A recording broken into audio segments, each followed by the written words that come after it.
Hey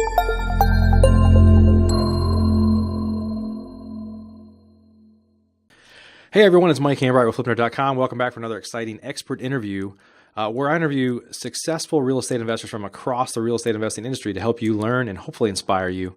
Just another quick reminder about the upcoming REI Power Summit. It's coming up really fast now. It's going to be one of the largest online real estate investing events ever. It's 100% virtual, so you can watch it in your undies or whatever. You can watch it from anywhere, and you're going to get access for 12 months afterwards. We have over 50 great speakers. A lot of great information is going to be shared here. So check out reipowersummit.com.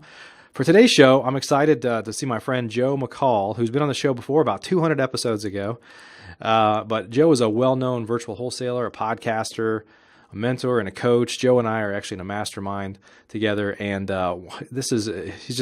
Joe really inspires me and a lot of people. I think he's going to inspire you today. He just returned from a 3-month vacation to Europe with his family, where he bought and sold properties that he never saw from thousands of miles away. Did it all from a laptop. I saw him posting pictures from a cafe and different parts of Europe.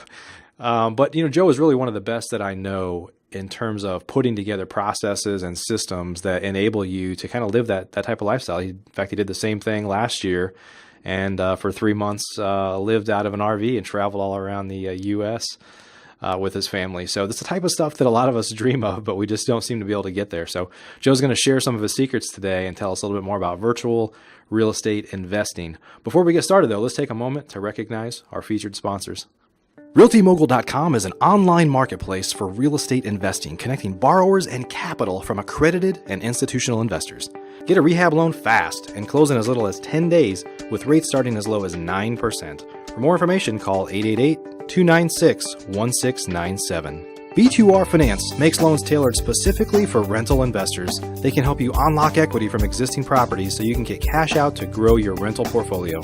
That's huge and opens up lots of opportunities previously not available to rental investors. Need a loan? Call 855-819-4412 or visit b2rfinance.com today. AceBusinessFunding.com can help you get up to $150,000 in revolving credit lines to fund your business with rates as low as 0% for the first 12 to 18 months. Use the funds for startup costs, marketing, inventory, or almost anything your business needs. If you can't get funding, you don't pay a dime. Get funds for your business today at acebusinessfunding.com. We'd also like to thank Specialized IRA Services, National Real Estate Insurance Group, and VirtualStaffNow.com. Please note, the views and opinions expressed by the individuals in this program do not necessarily reflect those of FlipNerd.com or any of its partners, advertisers, or affiliates. Please consult professionals before making any investment or tax decisions, as real estate investing can be risky. Joe, welcome back to the show, my friend. Mike, it's good to be back. How are you? Yeah. So welcome back to the I would say the motherland, but I guess if you're in Europe, maybe they don't think of the U.S. as the motherland. No, they don't. Yeah. But hey, good to see you, and thank you for being here today. And I will tell you that my wife and I talk all the time about let's just take off and go do this and that, and we're just never able to pull it off. So I'm excited for you to share your story with us today. Thanks. I will say it wasn't exactly a vacation for 3 months. It was a working vacation.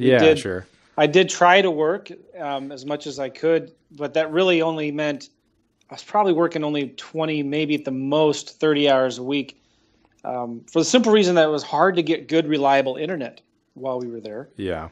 But, our home base was in Prague, and then we would travel for maybe a week at a time, once or twice a month for those 3 months. So it was a lot of fun. Yeah. And I should say, I think that, I don't know about you, but for me, it's hard. I don't know that I could ever retire. Like I'm always going to be dabbling and doing something. And for me, people think that I travel a lot, not as much as you, but we've been able to take some great trips, and we always end up working there. But it's just there's something nice to be said about, it's just not quite the same. Like you've got the flexibility to enjoy the rest of your day doing something else, right? It's working on your own terms. Yeah. I mean, do you remember the days? I don't know if you ever had a 9-to-5 job. It was never 9 to 5. It was more like 8 to 9. I had 8 a.m. to 9 p.m. I had a 6 a.m. to 6 to 6 job. Yeah. And working in my cubicle, and it was horrible because no matter how hard I worked, I got paid the same. And right. I remember that feeling of always counting my vacation days and personal days and holidays, and trying to figure out for the year when I was going to take time off. I remember when it first, my wife and I were taking a trip to Colorado. This is probably in 2011, so 4 years ago. I left my job in 2009, and we were in Colorado and skiing, and we just said, let's just stay an extra week, and we did, and it was not a big deal.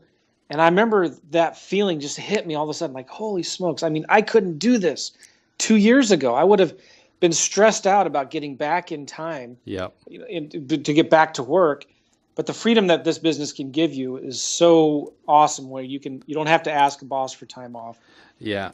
Yeah, I've had some similar experiences where I am talking to a friend that does still have a corporate job, and I'm like, why don't you come on this trip with us? And like, no, I only have like 4 days left for this year. And I'm like, it's just, you start to forget sometimes after you've been doing this for a while, but it's like, that just doesn't compute to me. Well, but the problem though is that sometimes you get to take your work with you. Yeah. And that's the hard part for entrepreneurs. Sure. To separate, like, okay, time off, time with family, or doing work. Because with the business that I do it virtually, all I need is a laptop and an internet connection. Yep. Now, I don't even need a cell phone anymore because I can make calls from my laptop. And I don't even need a laptop anymore. I could do my business from an iPad or an iPhone. Sure. So it's sometimes still hard to separate. And that's something that I was challenged with. And even though I was only working 20, 30 hours a week, we went to Europe with the intention of actually making it a working vacation. So we homeschool our kids, and we were able to do a lot of really cool things. But still, while I was trying to get some work done, that also created a little bit of stress sometimes as well. Sure. Overall, it was a great trip. It was so much fun. It was awesome. Even my little 4-year-old daughter the other day was asking about when we can go back to France. So there you go. Yeah. Awesome. Well, hey, just take a minute, Joe, for those that don't know you, and kind of introduce yourself. Tell us about you and kind of how you got to where you are today, because I know that you were once a corporate schlep just like me, and probably a lot of people listening to this call. Well, my background, I guess, is in civil engineering. So I've always been good at math. I like math and science and stuff. So I studied engineering in school, and I liked the civil engineering field because it meant I could work out on job sites and build some really cool stuff. So I worked for a couple companies building large power plants, large office buildings and schools and aquatic centers, and some really neat stuff. But I just got tired of working for the man. And I always had that entrepreneurial bug in me, and I loved real estate. So I started buying a ton of properties, had a lot of real estate, market crashed, took me down with it, and got really, really ugly for me in 2006 through 2008, 2009. But I started wholesaling, and wholesaling is basically getting a property under contract and selling that contract for a profit. And I started doing a lot of that in 2008, 2009, but I was still struggling because I was spending a ton of money on marketing and throwing away a lot of leads that didn't have any equity. And I started thinking, what can I do with these leads that don't have any equity? And so I started flipping them as lease options. And that's what we talked about, I think, on my last interview with Flip Nerd. So I started flipping a lot of lease options in 2009, and that's what allowed me to quit my job and I was making more money flipping lease options part-time than I was in my full-time job. And I was making a good $85,000, $90,000 a year on my engineering job. So that's when I quit. But what was interesting, though, is I was thinking about systems and what allows us to travel and create a virtual job. I was just talking to my accountant today, and he was saying to me, Joe, I just can't believe looking at your gross receipts, he calls that, basically my total revenue for the year. Yep. He said, looking at your revenue here, you don't have any equipment or overhead. What? This doesn't make sense to me. But, he was thinking real estate investor. He was thinking, well, you got to have tools and equipment and a warehouse to store all your stuff. And you need to have a big office that you're renting out. And, it's just, you don't need to do that with this business these days. Yeah, for sure. I would say even when I got started in real estate investing, we kind of dove in. I really didn't. Conceptually, I guess I understood it, but I was planning to be a rehabber. Like I didn't really think much about wholesaling. And then of course, very quickly you realize, wow, that really helps with cash flow, and it has to be there's some houses that you just, even if you're a rehabber, you shouldn't rehab every house that you get. I mean, there's clearly some stuff in the ghetto that you don't want, and there's some really high end stuff that you probably don't want to take the risk on. And you have a sweet spot in there somewhere. What do you do with the rest of it? Well, you should wholesale it, right? You should find another way to monetize it. I love And so, wholesaling. I yeah, do. I love it a lot. Every deal I tried to rehab, I've lost money on. yeah, The disadvantage to wholesaling is you don't get many write-offs, right? When you buy property, you can write off, deduct, or I'm not a tax expert, but you can take depreciation because you can deduct a lot of write-offs with that. But with wholesaling, they're so simple to do, and in the same amount of time that you rehab a deal and make 30 grand, it may take 6 months, right? Buy it, fix it up, sell it. That same period, you could do 5-6 deals and make the same amount of money, if not more, just wholesaling, right? yeah, Without all of the moving parts and without all of the risk and the liability that you take on by rehabbing a property. Now, I still believe in rehabbing because it's a great way to make good money. But when you're wholesaling, it's so much easier, in my opinion. Now, yeah, some people may say, well, you have to wholesale 4 or 5 deals a month to make the same amount of income that I'm doing rehabbing these deals. Well, I can see their point, but then it comes back, well, wholesaling really isn't a business that you can automate, that it's not really passive income, because once you stop marketing and once you stop making offers and talking to sellers, then the money stops flowing. Well, I think that's not exactly entirely true, because if you set it up right, you can automate and systemize your wholesaling business. And that's what we did while we traveled last year for 3 months in our RV around the northwestern quarter of the U.S. And then this summer when we went for 3 months into Europe, I automated my wholesaling business where I had someone else do the marketing for me. I had somebody else pre-screen the sellers and talk to the sellers. I had somebody else meet the sellers, get the properties under contract, and sell them to their buyers. And I didn't do anything. Literally, I didn't talk to the sellers. I didn't talk to buyers. I didn't see the houses. I just work with my team and people that I'm partnering with to do these deals. yeah. And you built the system. You built the Yeah, machine, right? And I did that, Mike, because of when I was in my job, I was forced to, because I'm working 10 hours a day. So I realized early on how important marketing is. So that was the first thing I systemized and outsourced. I think if I don't get someone else to do this marketing for me, it's just not going to get done. Yeah. So I hired VAs to do my marketing for me. And then the marketing. And you're primarily doing direct mail, is that right? Yes. Uh-huh. Yeah. And I'm doing some Craigslist stuff. Like I'll contact landlords and FSBOs on Craigslist saying, hey, do you want to sell your house? Right. And we do some Google AdWords as well. But I realized early on, if I don't get someone else to do that marketing for me, it's just not going to get done. Yeah. So the marketing now is consistently coming in, which means I'm getting a lot of leads. And I can't keep up with all the leads. So I found a friend at the time who worked on 100% commission who could take those leads and work them for me.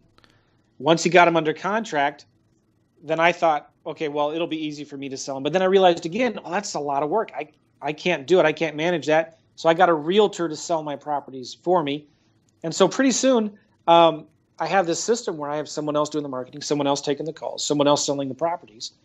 And it only took a few hours of my time every week to keep up with that. Sure. And how do you, well, let's first start. When you started this, correct me if I'm wrong here, you were primarily doing this in your market in the St. Louis area, is that right? Yeah. Mm-hmm. Yeah, and you've since expanded to do investing virtually, in other markets as well. Yeah, is that right? We're in about 3 different markets right now: St. Louis, Missouri, Memphis, Tennessee, Tampa, St. Pete, Florida, and Houston.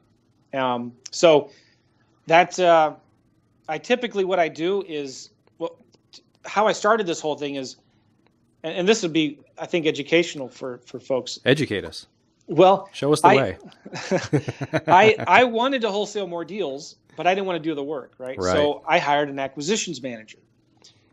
This guy I put a job in Craigslist. I said, hey, I just need someone I'll train you how to do the acquisitions. I got a lot of applications, and this guy was a part-time pastor, a part-time Home Depot sales clerk. So he worked at Home Depot making, I think, $9 an hour to pay the bills while he did part-time ministry on the side. And his heart and passion was really in the ministry. And this guy actually, he first applied to an admin assistant job that I posted, but I hired someone else. But he was real persistent. I liked the guy. He was really nice. Yeah. And so I said, well, he responded to my acquisitions manager ad, and so then I hired him. So I started working with him and training him on how to talk to sellers, how to negotiate. And I found out early on he was really good with buyers. So I started having him focus on finding buyers first, finding out what they wanted, and then finding the deals for those buyers.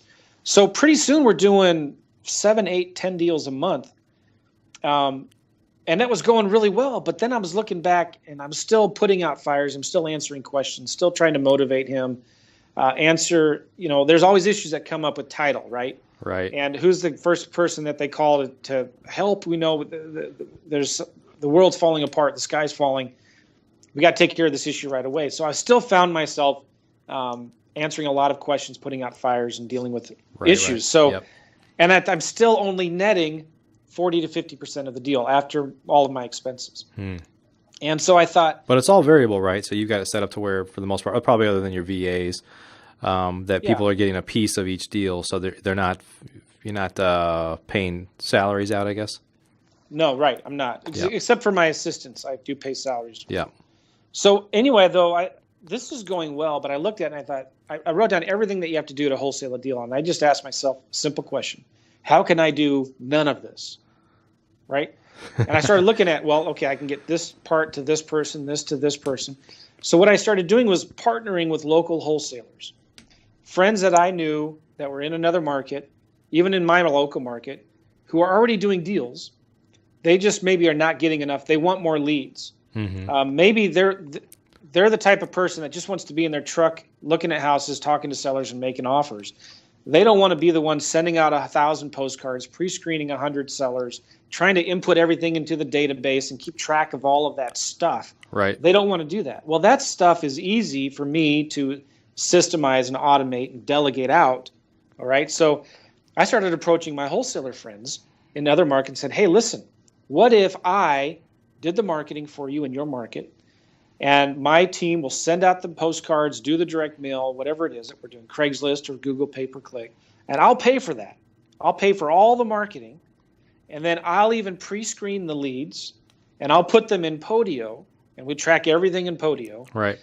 And then you take the pre-screened leads, and you call the sellers back, set up an appointment to meet them, get it under contract. You already have buyers. Just sell them to your buyers, and we'll split the deal 50-50. And so we started doing that. And some of my partners, I'm actually splitting the marketing costs as well out of the deal. So it's a pretty sweet deal. I mean, they're only paying me if out of the deal itself, right? So I'm investing the marketing, I'm investing the time into pre-screening these leads and doing all the follow-up, which is really, really important. Absolutely. So we're doing all the follow-up as well. And then that wholesaler just takes those pre-screened leads and sells them to their buyers, and we split the profits. I just got an email today from one of my wholesalers in Florida. He's sending me a $6,500 check, and that was on a deal that got under contract and acquired while I was in Europe. That's awesome. And so it's a beautiful thing, and it's so simple, right? It's just a matter of setting up the systems, finding the right people to work with, and just doing your marketing. I have a client in your neck of the woods, I won't say where, because he's still working for a large international corporation. He still has the golden handcuffs, but he doesn't have much time to do this business. So I started working with him, and he contacted me just a couple weeks ago. And since April, so now it's been 6 months, right? 6 months now, he's made over $85,000 in wholesale fees, assignment fees, by partnering with a local wholesaler. So he does the marketing, and he actually does have some time. He likes to pre-screen the leads himself. Okay. And he found a good wholesaling guy, a guy that, again, just wants to be in his truck looking at houses, making offers. Yep. And he does the pre-screening, and he does the follow-up. It's very easy for him to do. Sure.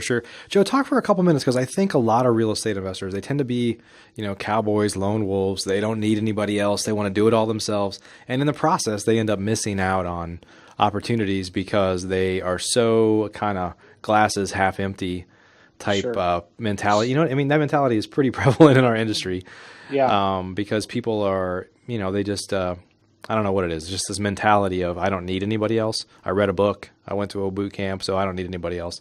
But, clearly, we both know that, partnering with people, JVs, finding ways to work together with other people, really, one and one is something greater than two. But just kind of talk about that issue. And it sounds like Yeah. you had to overcome that at some point. It sounds like you overcame it pretty quickly. But, I mean, share that lesson with people out here.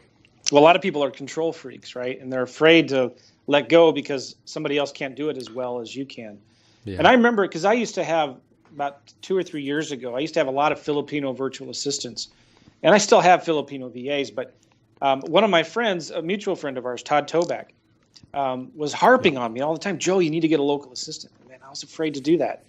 And so now I have 2 full-time, well, actually 3 full-time local assistants and 1 part-time assistant. And I'm looking back over my last few years at my numbers. My income has tripled since I've hired local assistants to help me. Wow. And you would think, well, that's higher overhead, more overhead, right? And I always thought in the past that overhead's bad.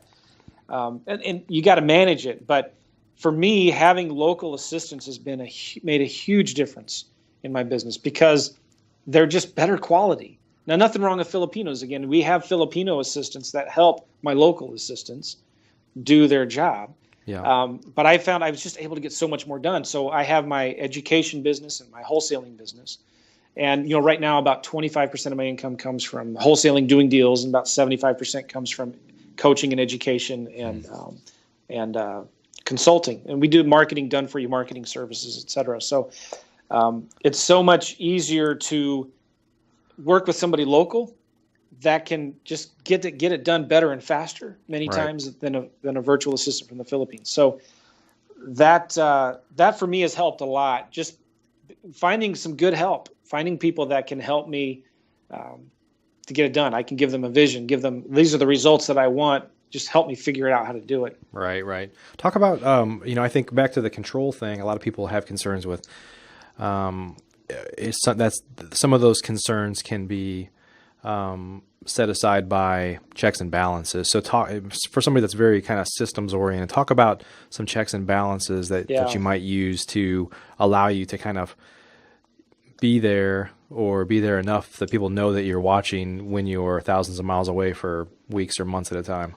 Well, I think it comes down to having the right systems and tools. Podio is a big benefit for me. Yeah. Podio is basically a design it yourself to manage your business the way you work. So nothing wrong with other CRMs that are out there. There's a lot of good ones like lead management systems, even for real estate investors. But the problem with them is it's a box. They put you in their box and you have to fit in their box. And I always like to say, well, what if you don't like boxes? What if you want to get out of their box and create your own cylinder or your pyramid? It's not a box. You want something different. Well, Podio allows you to design your whole business and track and control your business the way you want it to be controlled. So Podio helps a lot because you can start tracking your seller leads and your buyers and your contracts, even your standard operating procedures and your meetings, your expenses and invoices and everything and anything that you want, you can track inside of Podio, right? So I use that now to track my information business, my coaching business, marketing business, and deal business. All of this can be tracked inside of Podio, and I'm not fitting into somebody else's mold. I can design it any way I want, and that really helps with accountability. The other big thing is key performance indicators, KPIs, right? And this is what I'm harping on all the time with my consulting clients. What are your KPIs? You should be talking to 5 sellers every day, right? You need to know what your numbers. You need to know, well, if I want to make 10 grand a month, I need to send out 500 postcards a week, send 20 yellow letters a day, talk to 5 sellers a day, put out 20 bandit signs every weekend, whatever it is, right? You need to know your numbers and then create a scorecard to start tracking how much marketing you're doing every day, every week. How many sellers are you talking to? How many offers are you making? And track those calls from the marketing campaigns, right? Right. So you do this, and you'll start to realize, holy smokes, I'm getting 75% of my deals from postcards to absentee owners. Maybe I should do more of that. Or I'm getting, we've just started doing Google AdWords, and it's going really well. We've done, I think, 2 or 3 deals now, Sheila, from AdWords, 2 deals from AdWords. And it's been, I think, 2 or 3 months since we've done it. So you've got to know your KPIs, your key performance indicators. And usually that comes down to which marketing campaigns are working, your cost per lead, your cost per deal, and some things like that. So it's important to have a scorecard that you can track the marketing that's for going your out. business, sure, yeah. Now, Do you use similar metrics or tracking mechanisms, I guess maybe even inside of Podio, to track kind of scorecards for your staff members and virtual team members and things like that, so that you can comfortably look at some sort of report and say everything seems to be fine here, or wow, we're really falling apart in this market? Yes and no. Again, I sometimes fall short of where I think we should be on tracking those kinds of key metrics. My assistant does a good job of putting together a report by market that we're in. Yeah. How much marketing we're spending, how much we're spending on marketing, and how much coming in. I probably need to do a better job of managing that myself. It's hard to take a lot of that stuff from kind of idea to, hey, it's implemented and I'm totally comfortable with it. It's well, tough. My problem is I give my team too much work. I'm constantly throwing things at them, get this done, do this. And so it's hard for them to keep up with my latest and greatest scheme because I'm always kind of jumping from here to there. Sounds really familiar, Joe. Well, great minds think alike. Yeah.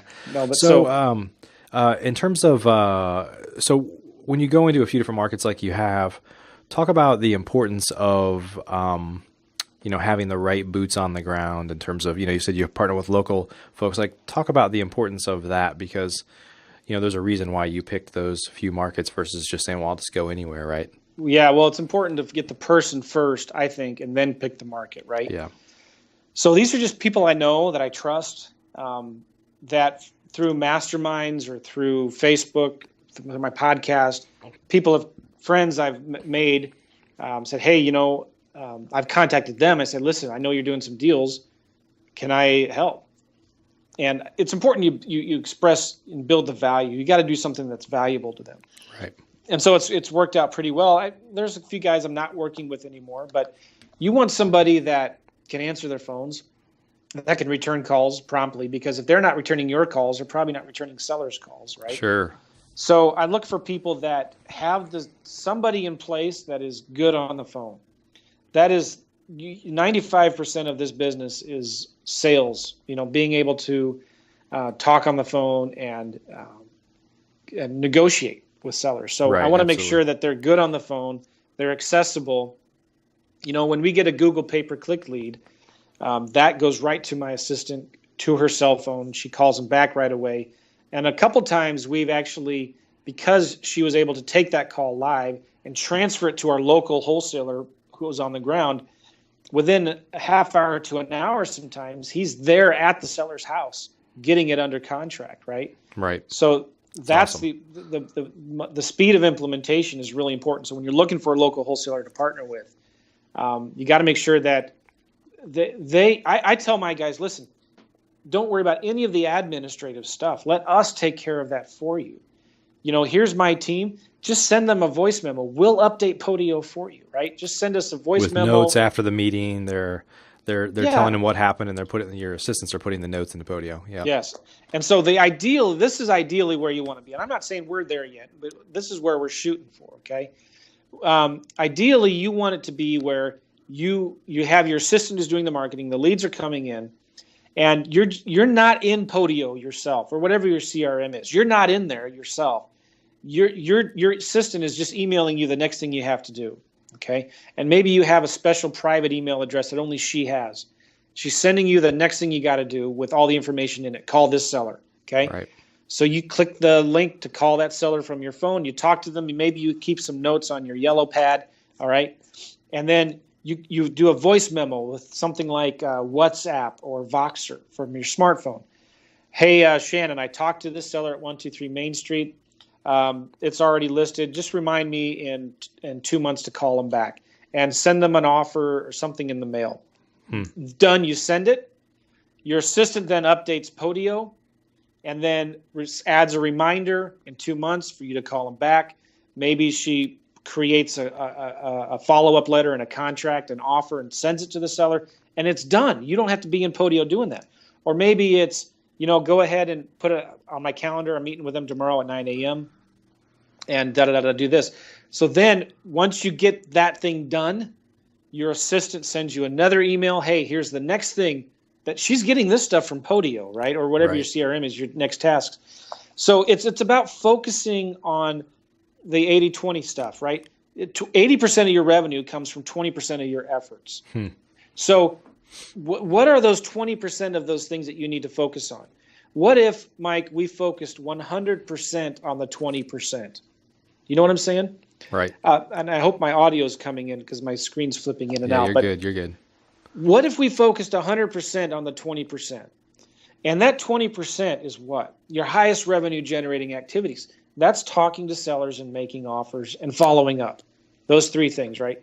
And if you have the systems in place and you're tracking your numbers, your key performance indicators on those 20% of things, which is marketing, right? It's talking to sellers, it's following up. You can really, really go far in this business. You can make a lot of money. Does that make sense? Does that answer your question? Absolutely, yeah. And so I want to kind of clarify one thing here that some people might be thinking about, because we have different guests on the show. Sometimes when people talk about virtual investing, there are some people that, there's really, I don't know, say there's two kinds of real estate investors, but in the essence of what I'm talking about here is actually meeting with sellers. There are two kinds of people. Either you go sit on the couch with them or sit at the kitchen table and talk about solving their problem, or you try to do everything over the phone and you never meet with them. And so the camp that I'm trained in is we go sit down and we meet with them, we spend time, we make the effort, and we do all those things. And it sounds like you're in that camp as well, even though it's just specifically for you, you're not doing it yourself. Yes. So I want to partner with someone from HomeVestors to take my pre-screened leads and work them and get them under contract and partner with me on those deals. Now, I know HomeVestors probably has rules against that or whatnot, but they've got a big Joe McCall sign with a line through it. So I saw it somewhere. I'm joking. I didn't invent this. I had friends that have been doing this. Sure, yeah. And it finally dawned on me. I had a client who was in San Francisco doing a lot of marketing, and it's a competitive market. It's expensive. Oh, yeah. Prices are real high. And he had a girlfriend. He was working his full-time job. She moved to Fresno, California, okay? And he was going out on weekends to visit her in Fresno. And one day he was driving around Fresno, and he saw all these We Buy Houses bandit signs on the road. And he wrote down all the phone numbers, and he had this idea. He said, listen, why don't I call these guys? So he called these guys up and said, hey, listen, are you doing deals? And by the way, he had to talk to, weed out 75% to find the 25% that were real legitimate. Right. And he said, listen, why don't I do the marketing for you and I'll pre-screen the leads and send the pre-screened leads to you. You work them, flip them, we'll split the profits. So what he did is he started stopped spending money he was actually in San Jose, which is real expensive. And he started spending that same amount of money in Fresno, getting more leads because there wasn't as much competition.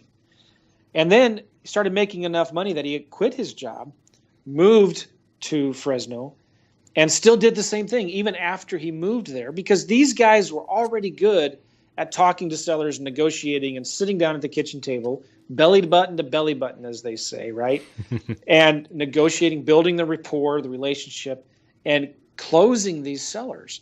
It's so important. I mean, people think that I should just be able to send out some emails and make a couple phone calls and flip these deals. And you can, but you can make a lot more money if you've got a motivated seller. You want to be working with somebody that will drop everything they're doing to go meet with that seller in their house and spend 8 hours with them if they have to before they leave with that contract signed. And so sometimes that's what it takes. Yep. And you need to find those kinds of guys that are willing to do that. We did a workshop in Barcelona, Spain, right before we left. And one of the things we did that was so cool is we had half of the room stand up that had money to invest in marketing but didn't like talking to sellers. And then we asked, okay, who else of you does not have money to invest in marketing, but you are good at talking on the phone and you're good at negotiating? And the other half of the room raised their hands. So we set them up in separate, and we put them together. We said, all right, now go find somebody that you can start partnering with. You have the money, you can invest in marketing. You don't have the money, but you're good at sales and negotiating. Start working together. And we did that before. And there's two guys there that became business partners. And exactly that. One guy had a full-time job, didn't have the time to talk to sellers, but this other guy was good at talking to sellers. He just didn't have the money to invest in marketing. Yeah. And they'd done like 3 or 4 deals in the last couple months since they started working together. So it's about, finding your strengths. What are you good at? Partnering with somebody else who maybe is it's not a business partnership. I mean, this could be just on a deal by deal basis, right? Right. Yep. It's finding your strengths. And that's probably another thing. You could probably give some guidance on this, but I think a lot of people, and this is kind of how I used to think, is like, whenever you think of partnership, you think of like a marriage, right? You're thinking of like something that's like long term. But then, talking to a couple people, they're like, no, we work together on a deal and we see how it goes. And then if we want to do it again, we do it again. And I think that's a very different, I mean, it sounds so simple when I say it myself now, but I think a lot of people that are trying to get started, sometimes it's good to just have somebody that you can, you have similar interests and your interests are aligned at that point, and you find a way to work together and say, well, let's just see how it goes from here. It doesn't have to be, you don't have to own half of a LLC each or anything like that. It could be some sort of just, simple JV relationship. Maybe it should be more formal, but the guys I work with, it's just a gentleman's agreement. It's a virtual handshake and an email. Like I spell out, this is what I'll do, this is what you'll do, and they reply back, great, that's fine. And that's it. So, it does help to have an assistant who can kind of track and follow up with these leads, right? Right. So if you have the marketing going out and the leads are coming in, you need somebody to help sometimes follow up with those wholesalers. Hey, are you calling these leads? Have you updated Podio yet with them? Well, how can I help you? Right. So that helps a lot. But, I don't have any formal written agreement with these guys that I partner with. I trust them. They're good guys. And they update everything in Podio. And the deal gets tracked through Podio. Yeah, that's great. So Joe, I appreciate you sharing your story. I wish we had more time to hear more about your trip and things, but maybe you could take just a minute or two here and share for folks that are kind of hearing this and in the back of their mind, they're like, well, the system, people get scared by systems, right? Like it's easy to say systems, but it takes a lot of work to set that up, and what you've done has taken some time, but just maybe talk about that. Those that are hearing this saying, what's this system? How do I, Yeah. I know you have a business where you actually, have, where you create the systems for people, but even for folks that, want to do this themselves, maybe you can give some guidance. Well, I think it's important to keep it simple, right? And I like the analogy of the 3 S's: simple, system, scale. And so whatever you're doing, it's easy to get overwhelmed with all of the details, and you worry about like, well, I got to do this and then this and then this and then this, and then what if this happens and what if that happens? And we get stuck in this cycle of anticipatory thinking, like, well, what about this and what about that and what if this happens? So I think it's really important you break down your business into simple steps. Like step 1 is figure out postcards, all right? And don't worry about anything else until you get those postcards at 100%. So in other words, we all have these things bouncing around. And if you were to stop and step aside and say, okay, where am I at with this? It's 60%. This thing is 70%. This thing is 20%. And this thing is 40%. Well, no wonder we feel like we're running around on a treadmill, not getting anything done. It's because we have all these things that are not even at 100% yet. So what if we stopped and said, all right, I'm just going to look at postcards. And I'm just going to get this down to 100%. Let's keep it simple. Just send this simple, ugly yellow postcard to absentee owners in these 4 zip codes. That's it, okay? And then build that up to 100%. And you're mailing those absentee owners in that zip code every 3 months. Now, once that is at 100%, then move to the next thing. So keep it real simple. Build a system around that simple thing and then scale it, okay? Then go to the next thing. Maybe it's yellow letters. Maybe it's Google AdWords, okay? Maybe it's your buyer marketing. So just take it one thing at a time. Keep it really simple. Build a simple system around that, and then scale that up. And if as soon as you get out of one of those 3 things, you start getting into trouble. If it's not simple, If you can't build a system around it, then you certainly should never, ever scale it. So we try to sometimes scale things up before they're 100% complete or before they're really simple, and that just spells disaster for folks. So yeah, that's great advice.